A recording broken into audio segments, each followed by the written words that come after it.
নমস্কার বন্ধুরা, আমি ঋত্বিক আর আমাদের চ্যানেল ভবিষ্যৎ দৃষ্টিতে সকলকে স্বাগত জানাই। বন্ধুরা, আমার কাছে বা অনেকের কাছেই একটা প্রশ্ন বারবার আসে যে আমার এক্স গার্লফ্রেন্ড বা এক্স বয়ফ্রেন্ড কি ফিরে আসবে, আমি তার জন্য প্রতীক্ষায় আছি। অনেক সময় ব্রেকআপের পরেও হঠাৎ করে মেসেজ বা কল বা সোশ্যাল মিডিয়ায় যোগাযোগ শুরু হয়। আপনারা কি ভাবেন যে এটা শুধুই কাকতালীয় নাকি ফিরে আসার ইঙ্গিত? জ্যোতিষীয় মতে যদি আপনার কুণ্ডলিতে চন্দ্র ও শুক্রের সংযোগ সক্রিয় হয় বা রাহু কেতুর ট্রানজিট পুরনো সম্পর্কের ঘরে প্রভাব ফেলে, তখন প্রাক্তনের ফিরে আসার একটা সম্ভাবনা তৈরি হয়। আর আপনার এই 5th হাউসের সাথে যখন 11th হাউসের একটা স্ট্রং কানেকশন দেখা যায়, সেক্ষেত্রেও প্রাক্তন প্রেমিক বা প্রেমিকাকে ভুলতে না পারাটা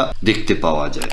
আপনার যদি পঞ্চম বা সপ্তম ঘর দশা বা মহাদশার কারণে পুনরায় শক্তিশালী হয়, সেক্ষেত্রে পুরনো সম্পর্ক আবার দরজায় কড়া নাড়ে।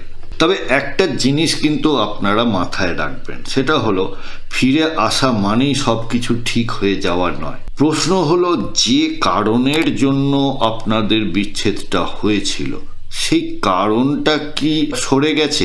অর্থাৎ মানুষটা কি বদলেছে? মানুষের যে ক্যারেক্টারিস্টিক্সটার জন্য আপনি তাকে অপছন্দ করেছিলেন, সেটা কি চেঞ্জ হয়েছে?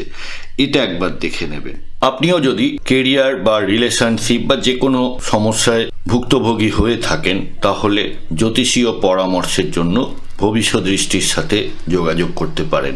নিচে ওয়েবসাইট এবং হোয়াটসঅ্যাপ নাম্বার দেওয়া রইল। বন্ধুরা, ভিডিওর কন্টেন্ট ভালো লাগলে লাইক, কমেন্ট, শেয়ার করতে ভুলবেন না। আর এই ধরনের ভিডিও আরও দেখতে প্লিজ চ্যানেলটি সাবস্ক্রাইব করবেন। অনেক ধন্যবাদ।